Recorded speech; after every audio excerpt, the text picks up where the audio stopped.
Genesis chapter 32. Jacob also went on his way, and the angels of God met him. When Jacob saw them, he said, "This is the camp of God." So he named that place Mahanaim.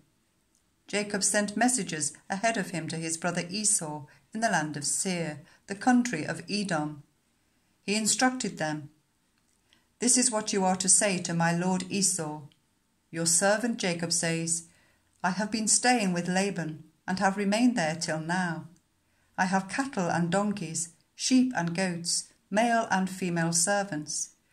Now I am sending this message to my lord, that I may find favour in your eyes."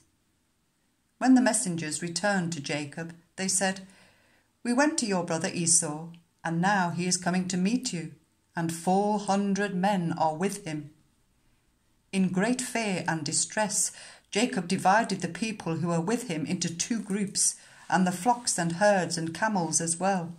He thought, if Esau comes and attacks one group, the group that is left may escape. Then Jacob prayed, "O God of my father Abraham, God of my father Isaac, Lord, you who said to me, 'Go back to your country and your relatives, and I will make you prosper.' I am unworthy of all the kindness and faithfulness you have shown your servant. I had only my staff when I crossed this Jordan, but now I have become 2 camps. Save me, I pray, from the hand of my brother Esau, for I am afraid he will come and attack me, and also the mothers with their children. But you have said, 'I will surely make you prosper, and will make your descendants like the sand of the sea, which cannot be counted.'" He spent the night there, and from what he had with him, he selected a gift for his brother Esau: 200 female goats and 20 male goats, 200 ewes and 20 rams, 30 female camels with their young, 40 cows and 10 bulls, and 20 female donkeys and 10 male donkeys. He put them in the care of his servants, each herd by itself, and said to his servants, "Go ahead of me and keep some space between the herds."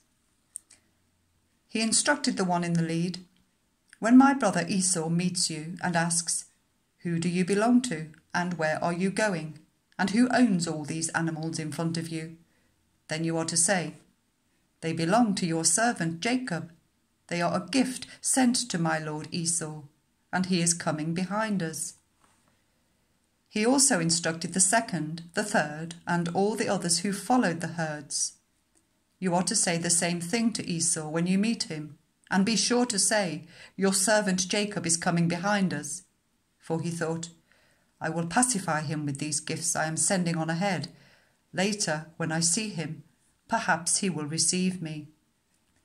So Jacob's gifts went on ahead of him, but he himself spent the night in the camp. That night Jacob got up and took his 2 wives, his 2 female servants, and his 11 sons, and crossed the ford of the Jabbok. After he had sent them across the stream, he sent over all his possessions. So Jacob was left alone, and a man wrestled with him till daybreak. When the man saw that he could not overpower him, he touched the socket of Jacob's hip, so that his hip was wrenched as he wrestled with the man. Then the man said, "Let me go, for it is daybreak." But Jacob replied, "I will not let you go unless you bless me." The man asked him, "What is your name?" "Jacob," he answered. Then the man said, "Your name will no longer be Jacob, but Israel, because you have struggled with God and with human beings, and have overcome."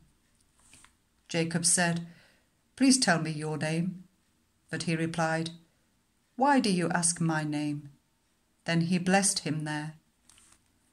So Jacob called the place Peniel, saying, "It is because I saw God face to face, and yet my life was spared." The sun rose above him as he passed Peniel, and he was limping because of his hip. Therefore to this day the Israelites do not eat the tendon attached to the socket of the hip, because the socket of Jacob's hip was touched near the tendon.